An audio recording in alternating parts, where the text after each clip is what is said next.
to get the microphone going. Otherwise you won't be able to hear me. I've got fun stories to tell. I can't believe nobody said up the front with me.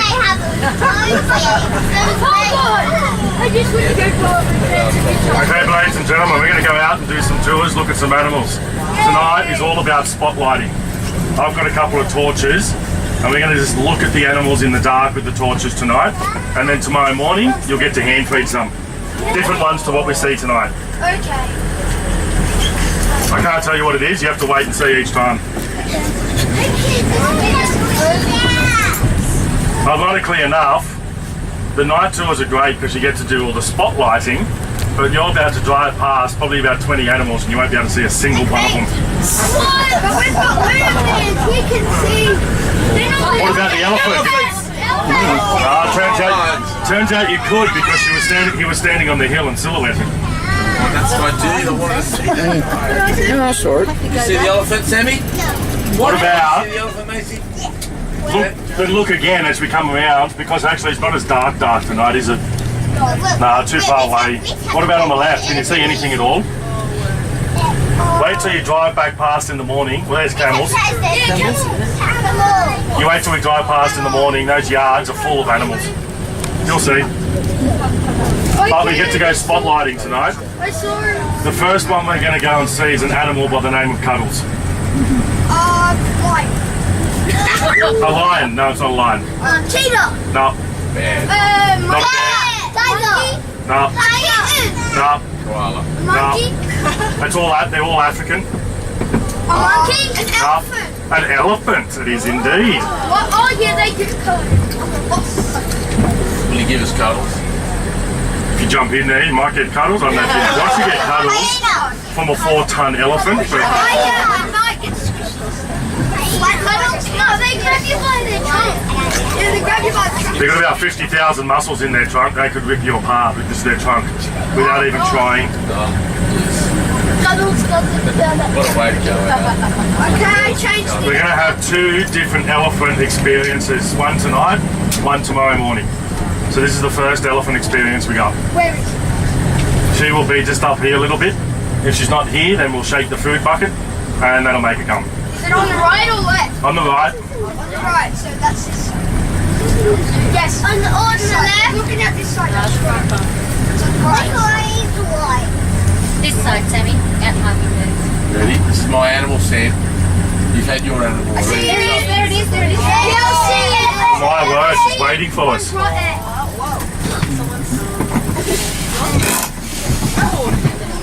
Hey! Lights off! Are we going to jump out? We are jumping out. Trunk over the end of the hole. She's going to pick it up inside of her trunk. You give this to the young boys and they pretty much just jump on it, kick it, and as it kicks and rolls and jumps, it all falls out and they eat little bits at a time. She's an old lady, she's delicate. Picks it up in the trunk, gets her trunk over the end of the hole, get it in position, shake, shake, shake. She's sucking at the same time, give it another shake. Now, and then, when she's ready, so lift it up. Oh, not quite. She's working at it, she's getting stuff out of it. She's still got some wood in her mouth, I think. So once she's got enough, she's taking her time and making it very awkward for me. You couldn't even quite hear it. We'll try again in a second. So this is what you call an enrichment toy. Elephants love, all animals love enrichment toys of one kind or another. Something that makes you think about it a little bit. Now that trunk, who reckons that's like a straw? You think it's like a straw? Yeah. So you reckon you can drink water through it? Yeah. No. It's a nose. Can you drink water through your nose? No. No, she can't drink water through her nose either. She can suck 7 litres of water into the nose. So listen, she blew it into her mouth. Who reckons though, do you reckon she's got a good sense of smell? It's a pretty big schnoz. Yeah. Do you reckon she's got a good sense of smell? Yeah. She does. Do you reckon it's better than a dog's sense of smell? 7 times stronger than a dog. One of the elephant keepers tells me a story about he went to a place looking at, I don't know what they were, Asian elephants probably, I don't know. And there's a whole bunch of people and they all took off all their shoes and threw it in a big pile. And the elephant walked into the room and just pick a shoe up and go, yeah, that's yours. And pick another shoe up and go, that one's yours. Wouldn't have to stop and sniff and look and think. They'd know who owned what shoe before they even looked at the pile. She can probably smell what we all had for breakfast right now. 7 times stronger than a dog. It's phenomenal, isn't it? Now she is the only African elephant in the whole of Australasia. The only one. Last one to pass before her was out of New Zealand. Last one we had here was in 2013. We are the only institute in Australia that's held African elephants. All other zoos in Australia hold Asian elephants. Up until the early 90s, that's all we held too, was nothing but African. She turned up with 4 other elephants in 1977. December 1977 in fact, making her the longest serving resident in the whole zoo. So that next year, December next year, will be 40 years at the zoo. Not bad, eh? All the other African elephants are obviously older, and they've all passed away since. Now they say an estimated 45 years of age.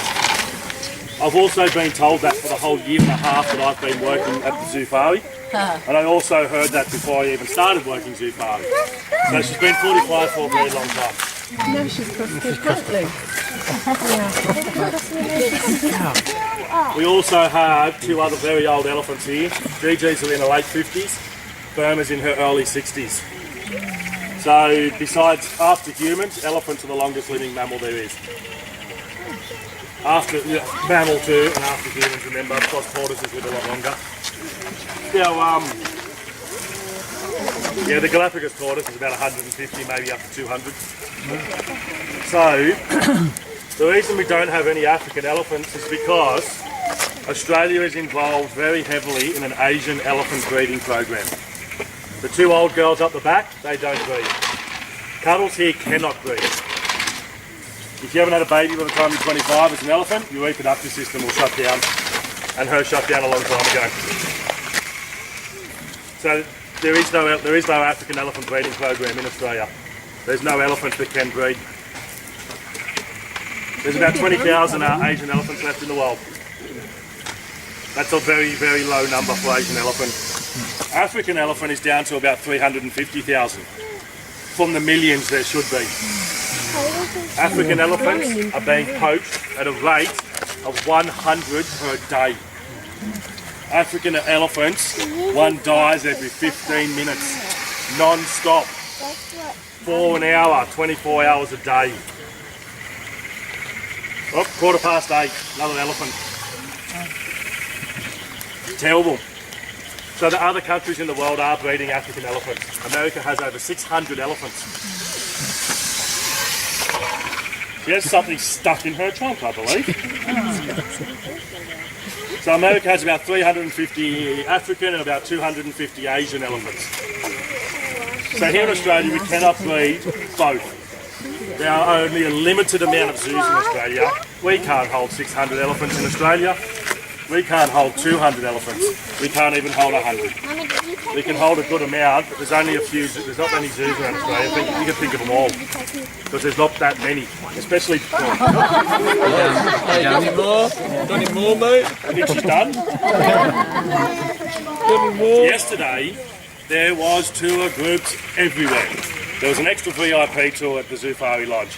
They did 3 tours. We had an artist group staying at the front of the zoo. We had 60 people doing 2 tours. She ended up with 4 of those tubs last night, when she normally only ever gets 1. So now tonight she's like, well, I wasn't there for last, where's the other 3? You can chuck him in now if you want. She just needs some grass.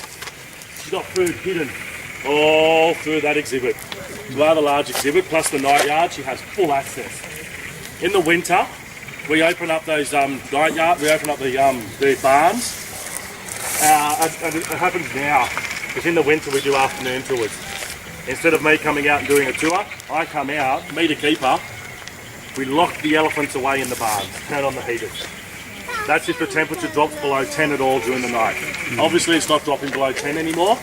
So we do night tours and she gets full access to those barns. In the mornings, we go into those barns. So what happens, the keepers will turn up nice and early. They'll put out Cuddles inside the barn and they'll close the doors. Cuddles, GG, Burma, all in one barn. The other barn will contain Corn Tip and Tong Di, that's the two mums, and Luk Chai and Patty Han, the two young boys, and all 7 elephants have to have a shower. We are going to go in there at about that time and see the retirement village. GG, Burma and Cuddles will be in that shed with us. You'll be standing about this far away from them, whilst one of them has a shower, maybe a shower. Sometimes you go in there and maybe she's having a foot bath because she's got a sore foot. They do all different types of things. Sometimes they paint pictures. We'll go in there and we'll see them do something. We'll get to see the elephants up close and personal. So on that note, instead of standing here looking at an elephant's bum, let us hop back on those buses. Myself.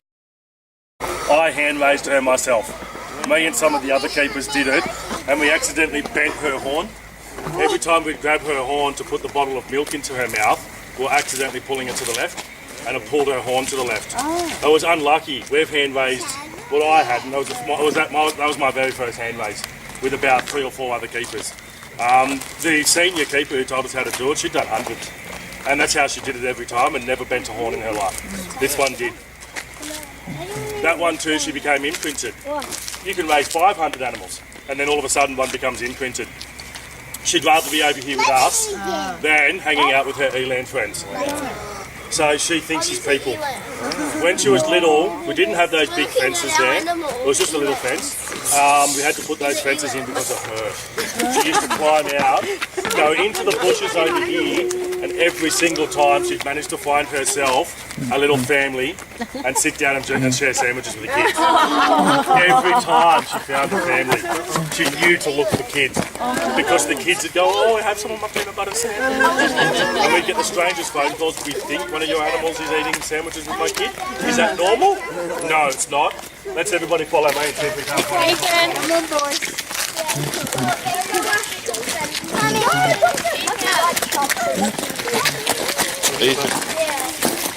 With a real garage. I think you don't have a light. Which one was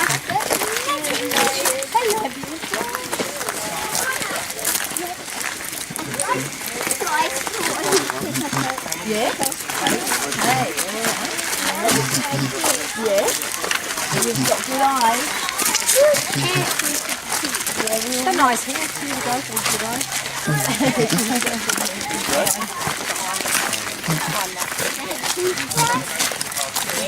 I thought that was a blowing toothbrush.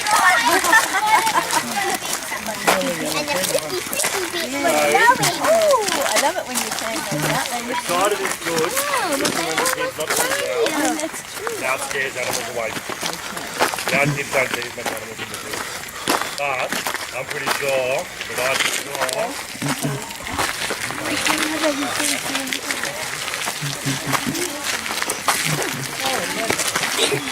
I couldn't see and I tipped over one of the roots on a plane.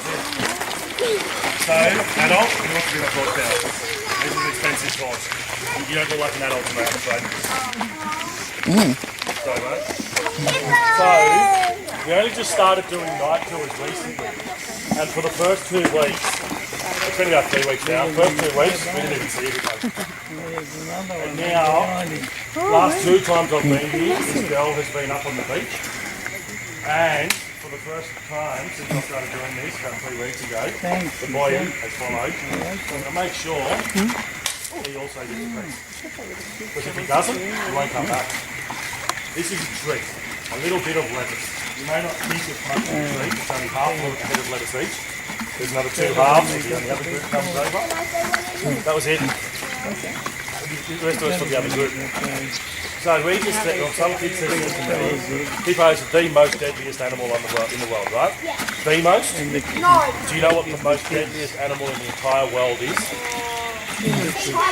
A mosquito.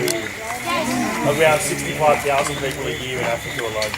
About 1.3 million people per year are dying from mosquitoes.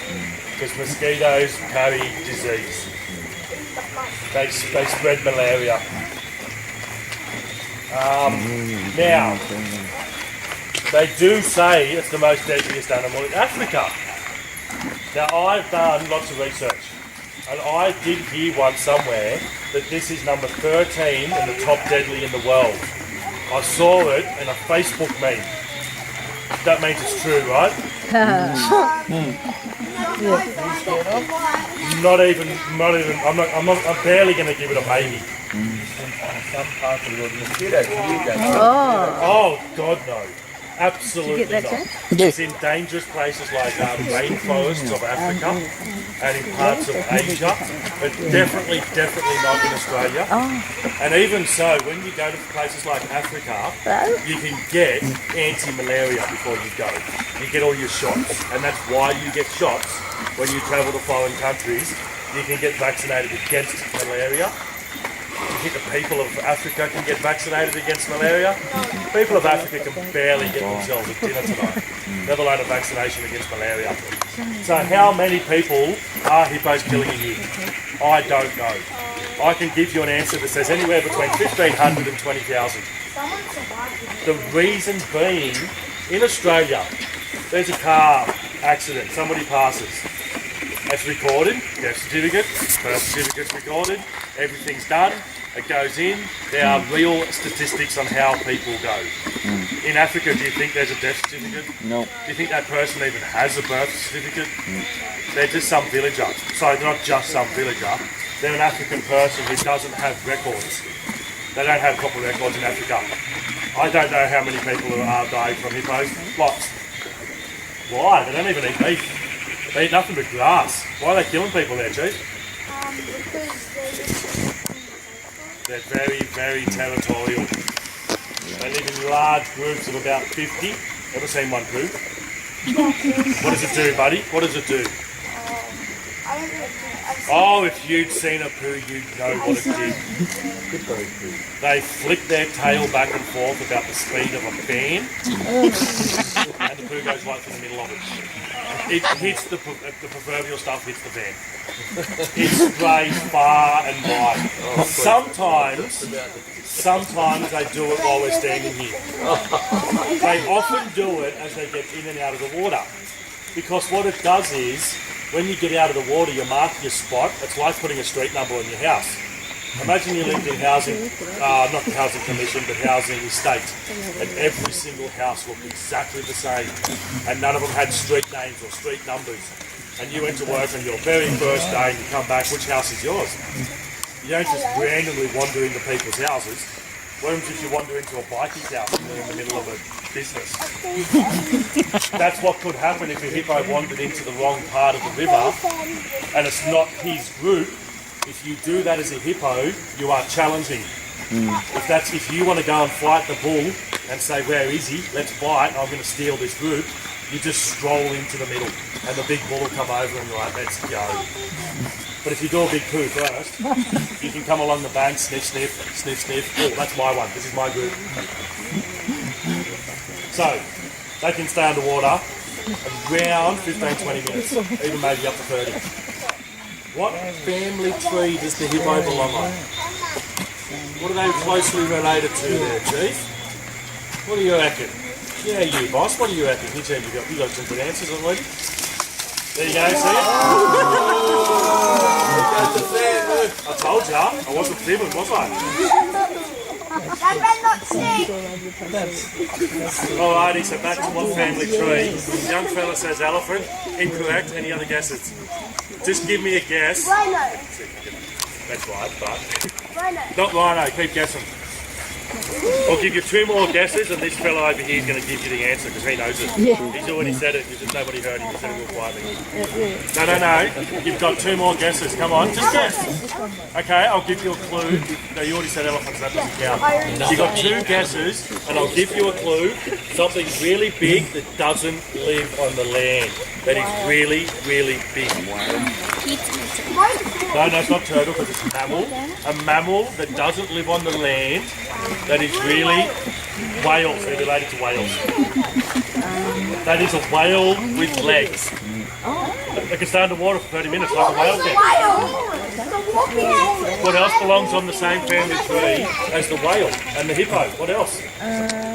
Not the walrus. What else is a mammal that lives in the water? Seal. Dolphins. What else? Seal? Pardon? No. Not sharks. No, they don't breathe there. Manatees and dugongs. All belong on the same family tree. Check out. Great. So, that's the hippo for you. Who would like to go and see a 3-ton white rhino? Yes. We're going to get real close too. Yeah? Let's do it. Not easily they couldn't. Every single animal in this zoo that isn't a carnivore, if Armageddon came tomorrow and we stopped turning up and feeding them, then most of them will find their way out. I'm just going to make sure I've left one in food for next food. Why would an animal leave an area in the wild? Why does it move? Why doesn't it just stay there? Because when it's done eating, the grass gets too short. An elephant can eat, a 9-ton elephant can eat 250 kilos a day. Imagine what a whole herd of elephants will do to one area in one day. Almost strip it clean. Clear. Now he's standing there going, what are you doing? Just give me food. Here we have the white rhino. If I can take the torch. The white rhino. I won't everybody's way, am I? How about I come over here? I'm going to sit right in front of that photo. It's almost, because I charge $5 a photo, so that's good. I need tips. Can you see the mouth? Wide mouth. Yes. In Africa, they call this the wide-mouthed rhino. In Afrikaans, they speak a Dutch dialect. Because the Dutch were the biggest travellers back in the day, bigger than the English even. The Dutch were actually the first people here in Australia, but that's a whole other story again. The Dutch got to Africa and they started using Dutch dialect somewhat. And a wide-mouthed rhino was pronounced great gum. Great. And what happened when the English turned up a few hundred years later? White. White.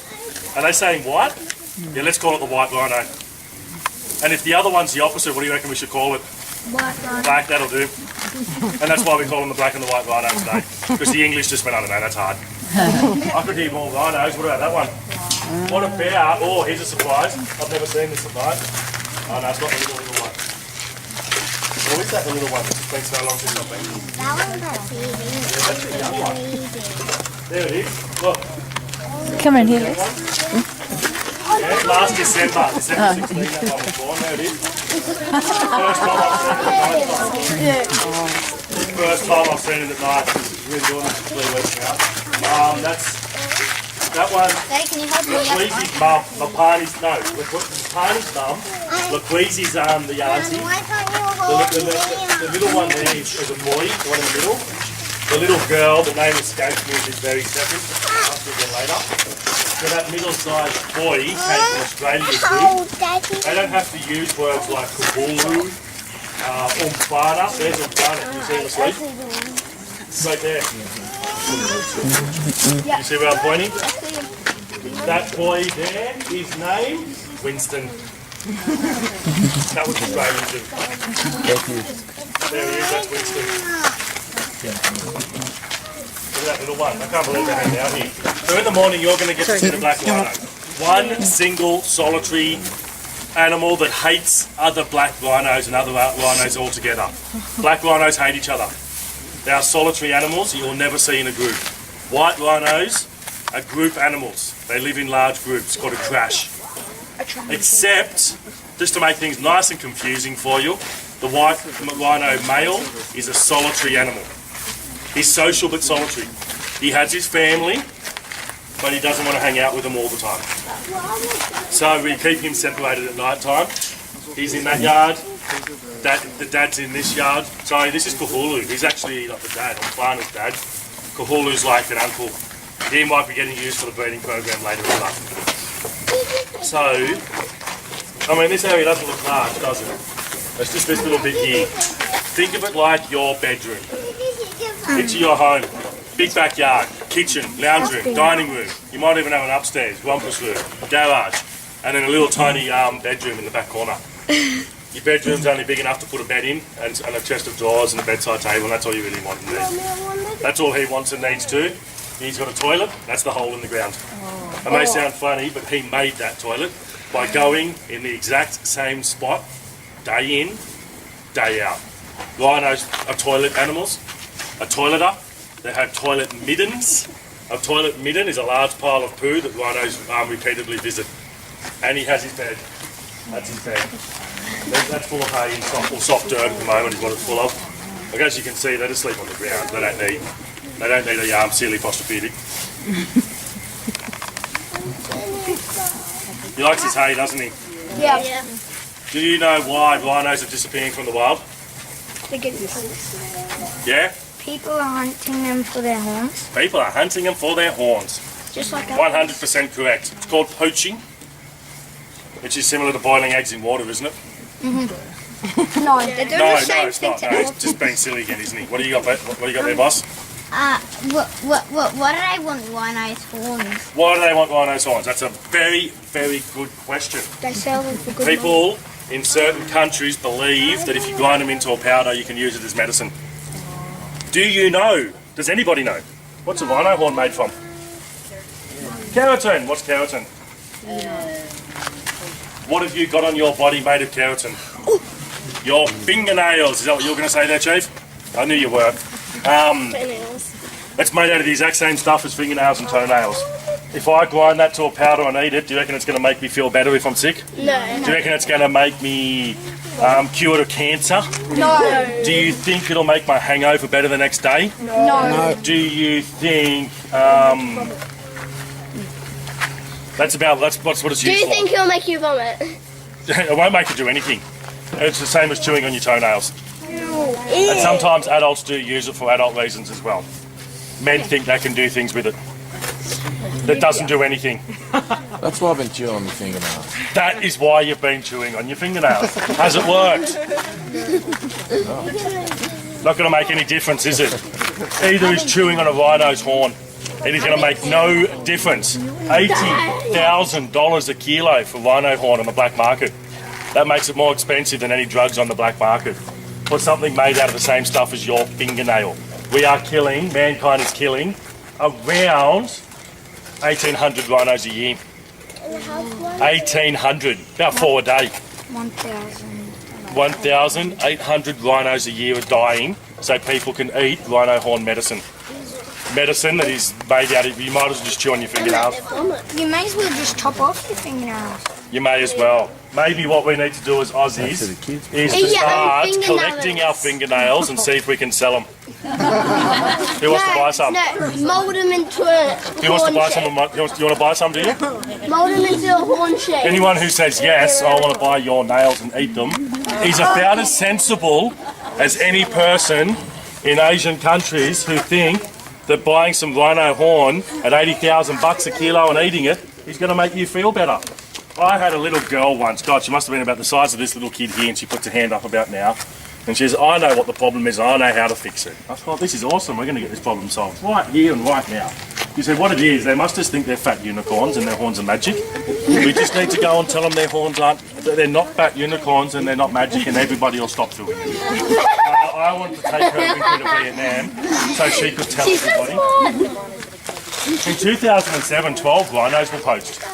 In 2015, 1,700 rhinos were poached. That's a rather large jump from 2007 to 2015, isn't it? People started standing up. People in power too. People very important that the whole nation will listen to, and saying things like, I used to have cancer and I ate some rhino horn and I haven't got cancer anymore. And now the whole of places like Vietnam, China, places like that, they are consuming it quicker than they can get it. That's the same as the ivory. Who knows what an ivory is? What is it? What is an elephant's tusk? What part of the body is it? Bone. It's your tooth. That's their incisor tooth. They have 4 large molars. 1, 2. Out which one he wants. Maybe you. Keep coming in, guys, because you can go right down the end there. Sorry, man. There's heaps of room down here, guys. So come right in. And there's one. You didn't even realise that you had these ones here distracting us. That one was coming from behind. That just came down that side way. She's got somebody in her sights. Look at her. Who's she looking at? One of the little ones? Now she's checking it. Oh, she's got something in her sights. Who is it, girl? Who have you got? She's got somebody. Sorry, ma'am. I'm not trying to... I know she's got someone. Maybe it's a few of them. She'll know. She'll know there's lots of little ones in this group. With that many babies, surely she can pick one off, and the herd won't really notice. Or the herd will, but the herd won't mind if it's just one of them. Or actually, they will mind. But what the hell are they going to do about it anyway?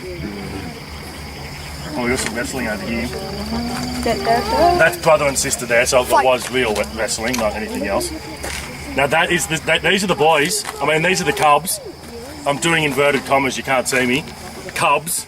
They're 2 years old in February. Oh, he's doing a poo. Everyone know what a lion poo looks like? There it is. It's water. It's weeing. It's not. Is it weeing or is it pooing? It's weeing. Oh, it's just a wee, is it? So it's not back there.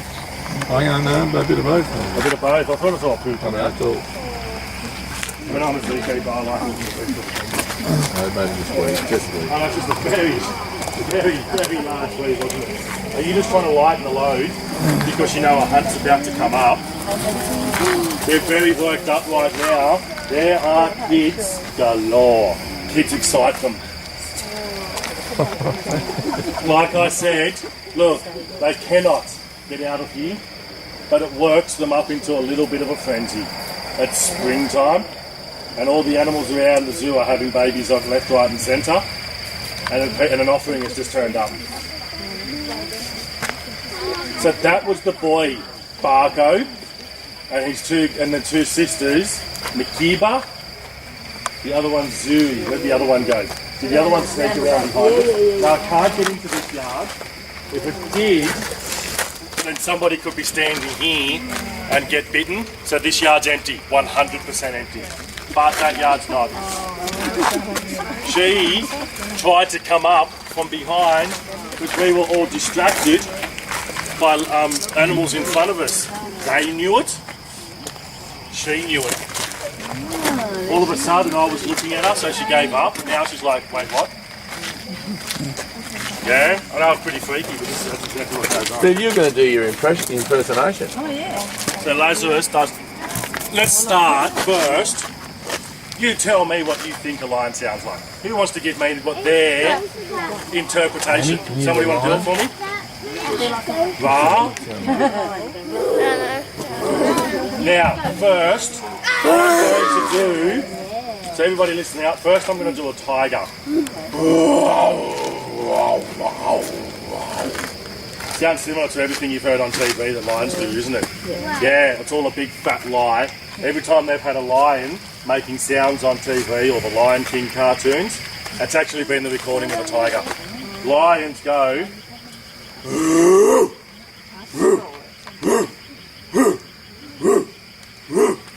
That's what a lion does. That doesn't sound it sounds impressive. It sounds even more impressive when Lazarus does it. But it doesn't sound like a lion, does it? It doesn't conjure up images of lions. Can you... That's pretty good. Can you imagine the Lion King and then the lion starts going... Everyone will be sitting there watching and going, what? Doesn't a lion go... Whoa? Because a long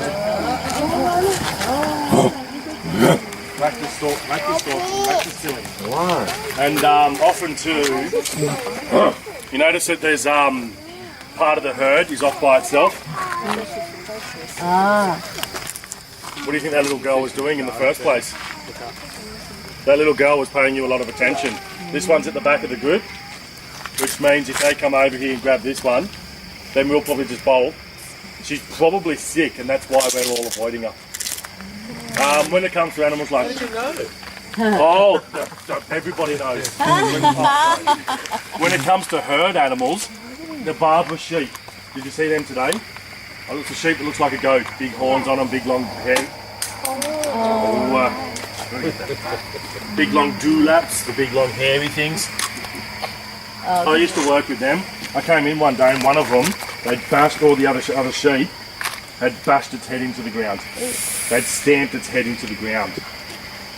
It was sick. It turns out it had a liver condition. They put it out as pickings. Because if there's a sick one in the herd, that's going to attract the lions, because the lions know how to pick a sick one as well as they do. And then it'll attract the lions to come and attack the whole group. Stomp its head into the ground so it can't move and leave, and the lions will come and eat it. Laugh, but you don't want sick animals in your herd. You know what that means when you're looking after herd animals? They all pretend they're fine.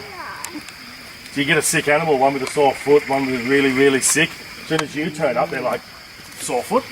I've got a sore foot, my foot's fine. Because they don't want to limp in front of you. You'll eat them. Alrighty. Oh.